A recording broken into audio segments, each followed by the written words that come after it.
તાલુકામાંથી પધારેલ આપણા વહીવટીવાળા તાલુકા પ્રાથમિક શિક્ષણ અધિકારી શ્રી કિંજલભાઈ પટેલનું શાળાના આચાર્યથી હાર્દિક સ્વાગત કરીએ છીએ. મહેમાન શ્રી આપણા ત્યાં પધાર્યા છે એમનું પણ આપણે હૃદયપૂર્વક સ્વાગત કરીએ છીએ.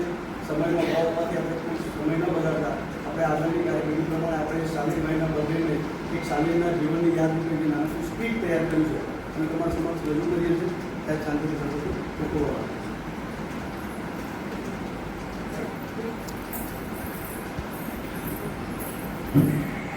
નમસ્કાર, મારું નામ રીતુ રાજેશભાઈ બારૈયા છે. હું હીરાપુર પ્રાથમિક શાળામાં ધોરણ 8માં અભ્યાસ કરું છું. આજે અમે તમારી સમક્ષ એક સુંદર અને માનવતા દર્શાવતું નાટક રજૂ કરીએ છીએ. તારીખ 13/7/1992 ના રોજ ભારતીબેન અને સંજીવભાઈના ઘરે એક બાળકનો જન્મ થયો, જેનું નામ સાલેન રાખવામાં આવ્યું. આજે આપણે અવિરત સેવાના આવિષ્કાર અને પ્રેરણાના પ્રોત્સાહક અને માનવ સેવાને મહેકાવનારા એવા શ્રી શાલીન શાહના જીવનને તાદ્રશ્ય નિહાળીશું.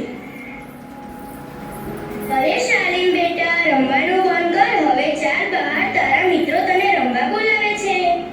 ના મમ્મી, મને રમત ગમતમાં બહુ રસ નથી. જોને હું આ ગરીબ અને જરૂરિયાતમંદ બાળકો માટે મોટી બિલ્ડિંગ બનાવું છું, ત્યાં બાળકો ભણી શકશે અને કોઈની મદદ વગર જીવી શકશે. અરે વાહ શાલીન, તારી ઉંમરના બાળકો મોંઘા રમકડા માંગે છે અને તું અત્યારથી જ મોટી ઇમારતો અને ગરીબોની મદદ કરવાની વાતો કરે છે. પપ્પા, મારો જન્મ 13 તારીખે થયો છે. લોકો ભલે ને આ નંબરને અલગ નજરે જુએ, પણ હું મારી જિંદગીને એટલી જ સાર્થક બનાવીશ કે જરૂરિયાતમંદ લોકોના ચહેરા પર ખુશી લાવી શકું. મારું સપનું મોટી બિલ્ડિંગો બનાવવાનું અને વિદ્યાર્થીઓની મદદ કરવાનું છે. સમય વહેતો રહ્યો. શાલીન યુવાન થયો. તેનો એ જ નાનપણનો શોખ હવે તેના જીવનનો એકમાત્ર ધ્યેય બની ગયો હતો. તેને પોતાના ઘર, સુખ, સાહેબીની ચિંતા કર્યા વગર દુનિયાના અલગ અલગ દેશોમાં જઈને પીડિતો અને નવી પેઢીઓની સેવા કરવાનું શરૂ કર્યું.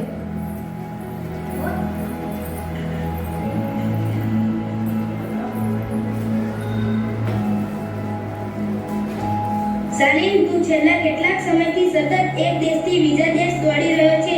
તું ક્યારેક તો આરામ કર. તારું પોતાનું કોઈ ભવિષ્ય ખરું? મિત્ર, મારો આખો સંસાર જ આ જરૂરિયાતમંદ લોકો છે.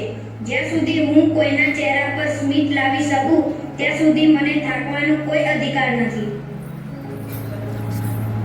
આવી અવિરત સેવા આપનાર શ્રી શાલીન શાહને પેરુની ગરીબ અને રોગિષ્ટ પ્રજાની માહિતી મળતા ત્યાં તરત જ સેવા માટે દોડી જાય છે.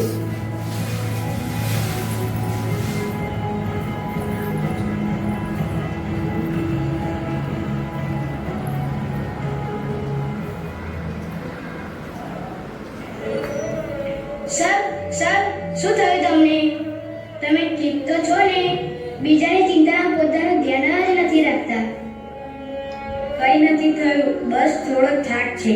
આ લોકોની સેવા કરીને મને જે આનંદ મળે છે તેની આગળ આ શારીરિક પીડા કંઈ જ નથી. ચાલો ફરી કામે લાગીએ.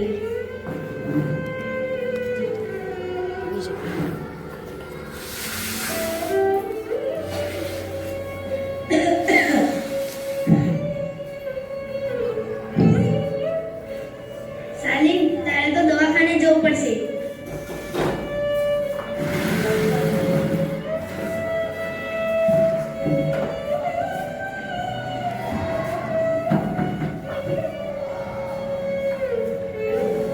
બેટા શાલીન, મને તો એવું લાગે છે કે તારી તબિયત ખૂબ જ ગંભીર છે. તારો રિપોર્ટ કરાવવો પડશે. સિસ્ટર, જલ્દી શાલીનનો રિપોર્ટ કાઢો.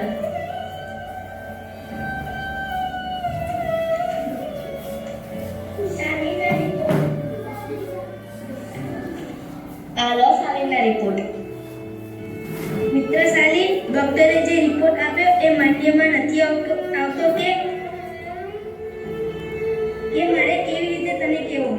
ના ના, મને કહો, ગભરાશો નહીં. મિત્ર શાલીન, તને બ્લડ કેન્સર છે. આપણે સ્વદેશ જઈને તાત્કાલિક રિપોર્ટ કરાવીશું. આટલી બધી ગંભીર પરિસ્થિતિ હોવા છતાં પણ ગરીબોની સેવા ઈચ્છતા શાલીનભાઈ પલંગ પર બેઠા છે. બેટા શાલીન, તે આખી જિંદગી બીજા માટે ઘસી નાખી. ભગવાને તારી સાથે આવો અન્યાય કેમ કર્યો? માત્ર 23 વર્ષની ઉંમરે તું અમને છોડીને જઈ રહ્યો છે. મમ્મી રડીશ નહીં. જિંદગી કેટલી લાંબી છે એ મહત્વનું નથી, પણ જિંદગી કેટલી સાર્થક છે એ મહત્વનું છે. મારો જન્મ 13 તારીખે થયો હતો અને આજે 16 મે છે. મારો સમય આવી ગયો છે, પણ મારું સપનું અધૂરું ન રહેવું જોઈએ. બેટા, અમે તારા વગર કેવી રીતે જીવીશું? તારું આ અધૂરું સપનું અમે કેવી રીતે પૂરું કરીશું? લો, આ મારું સપનું તમે પૂરું કરજો. લાવ જોઉં આ ચિઠ્ઠીમાં શું છે. પપ્પા મમ્મી, મેં એક ફાઉન્ડેશન સંસ્થાનું આયોજન કર્યું છે. આ ફાઉન્ડેશન દ્વારા ભવિષ્યમાં પણ ગરીબ વિદ્યાર્થીઓ અને પીડિતોને સહાય મળતી રહેશે.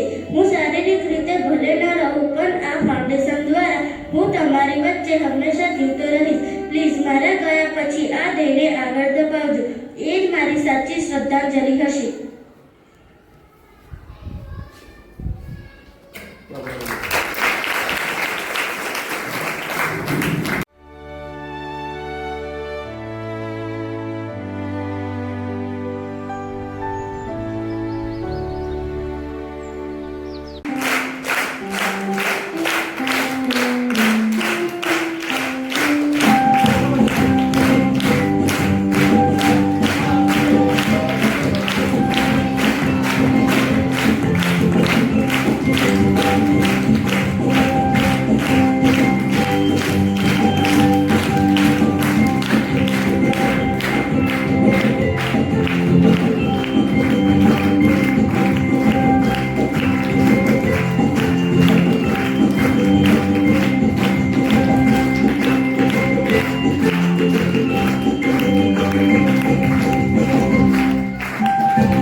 આપણે આજે માનવતાના પ્રેરણા દોરક દ્યોતક અને આપણા બધા વચ્ચે જે આપણી મેમરીમાં બાળકો તરીકે જે લાઈવ થયા છે અને આપણા બધાના હૃદયમાં જે બાળક તરીકે એમની સ્માઇલ આપણી વચ્ચે રહી છે એવા શાલીન સાહેબને આપણે બે હાથ જોડીને અત્યારે 1 મિનિટનું મૌન પાડીને યાદ કરીશું. એમની આત્મા જ્યાં હોય ત્યાં ખૂબ સુખી રહે, ખૂબ શાંતિથી રહે અને આપણે બધાને એક માનવતાનું એક નવું ઉદાહરણ પૂરું પાડી અને આપણે પણ આવા કાર્યક્રમ કરતા રહીએ અને વિદ્યાર્થીઓને જરૂરિયાત વ્યક્તિઓને મદદ કરીએ એવી એક શાંતિથી પ્રાર્થના કરવા માટે બધાને રિક્વેસ્ટ કરી બે હાથ જોડી અને આપણે ઓમથી શરૂઆત કરીએ અને ઓમથી પૂર્ણ કરીશું.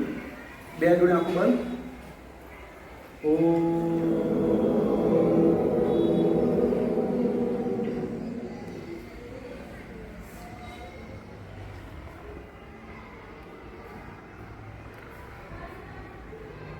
ઓમ શાંતિ.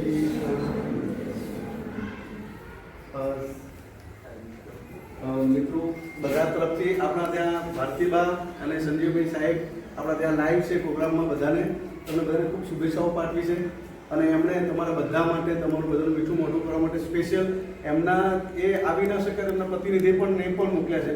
ભારત તો એ આપણને કહી દે કે તમે ચોક્કસ નથી તો, પણ એમની પોતાની એવી ભાવના હતી કે અમે પણ આ કાર્યક્રમમાં જોડાઈએ. જોગાનો જોગ આપણા તાલુકાના વડા પણ આપણા ત્યાં હાજર રહ્યા છે. સુખીની ખુશીની વાત છે. તો તમામ વિદ્યાર્થીને આપણે ચોકલેટનું વિતરણ કરવામાં આવશે. સાહેબને ટાઈમનો અભાવ છે અને લાઇટની પણ પ્રતિકૂળતા છે કે વધારે સમય નહીં લેતા. જી હા, અને આપણે હવે વિનંતી કરીશું આપણા મહેમાન સાહેબ જે આવે છે જે આપણને એમના આશીર્વચનો રજૂ કરશે અને આપણે ખૂબ શાંતિથી એમને સાંભળીશું. સાહેબ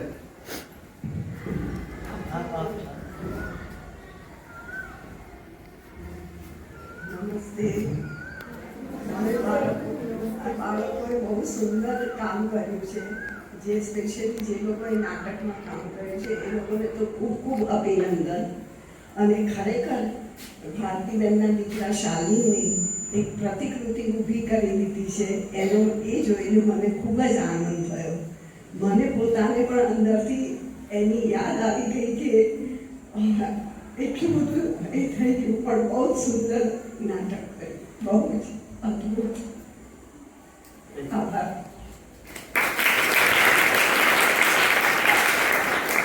હવે આપણા તાલુકાના વડા એવા સાહેબશ્રીને વિનંતી કરીએ કે પ્રસંગો આપણાને બે આશીર્વચન આપશે.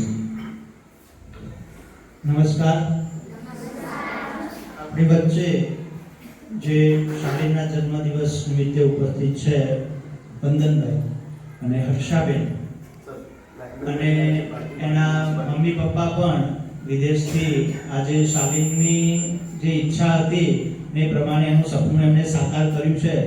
તો નિહાળી રહેલા એના મમ્મી પપ્પાને આપણા સૌ વાલા બાળકો, જો શાલીને નાનપણથી એનો શોખ હતો, એને સપનું જોયું હતું, તો એ સપનું એના જીવનમાંથી આપણે શું શીખવાનું છે કે આપણે પણ કોઈ સપનું, આપણું પણ કોઈ ગોલ હોય, બીજાને મદદ કરવાનું, કેવી રીતે મદદ કરી શકીએ જીવનમાં, બીજાની મુશ્કેલી હોય એ કેવી રીતે ઓછી કરી શકીએ, બીજાને મદદરૂપ થવાની ભાવના, આવું જો આજે આપણે શાલીનના જીવનમાંથી શીખીશું તો શાલીન આપણી વચ્ચે નથી પણ એના વિચારો થકી આપણને આગળ પ્રેરણા એક આપી શકે એવી તાકાત શાલીન આપણા બધા માટે છોડીને ગયેલો છે. તો શાલીનને ગમે એવું કરીશું ને બધા આપણે, તો એને ગમતું કરવા માટે બીજાને મદદ કરવાની, બરાબર, કોઈને નડવાનું નહીં, બીજા આપણાથી નાના બાળકો આપણા ઘરમાં હોય, પરિવારમાં, નિશાળમાં, તો બધા સાથે પ્રેમ ભાવપૂર્વક રહેવાનું ને એકબીજાને મદદ કરીશું તો આપણે પણ જીવનમાં આગળ વધી શકીશું, બરાબર ને? તો અંતમાં શાલીનના મમ્મી પપ્પાને પણ ખૂબ ખૂબ આભાર માનીએ છીએ કે તમે આજે અહીંયા આગળ નહીં પણ વિદેશમાં રહીને પણ શાલીનના બર્થડે નિમિત્તે આ ગામડાના છેવાડાના બાળકો સુધી એક ખુશી પહોંચાડી છે. સાથે સાથે સાહેબ શ્રી વંદનભાઈ અને હર્ષાબેને પણ પોતે ઉપસ્થિત રહી બાળકો વચ્ચે શાલીનનો બર્થડે ઉજવ્યો અને એક મેસેજ પાછો જીવન બાળકોની વચ્ચે આપ્યો છે. બાળકોને પણ પોતાના જીવનમાં આ મેસેજ ખૂબ ઉપયોગી નીવડશે. આ તબક્કે શાળાએ પણ સુંદર આયોજન કર્યું વિજયભાઈ અને તમામ શિક્ષક મિત્રોએ અને વાલા બાળકોએ સરસ આખી એક પ્રતિકૃતિ રૂપે શાળાના જીવનનું આજે વર્ણન કર્યું નાટક સ્વરૂપે. તો તમામ બાળકોને, શિક્ષકોને અને તમામનો ખૂબ ખૂબ આભાર માનું છું. ભારત માતા કી જય.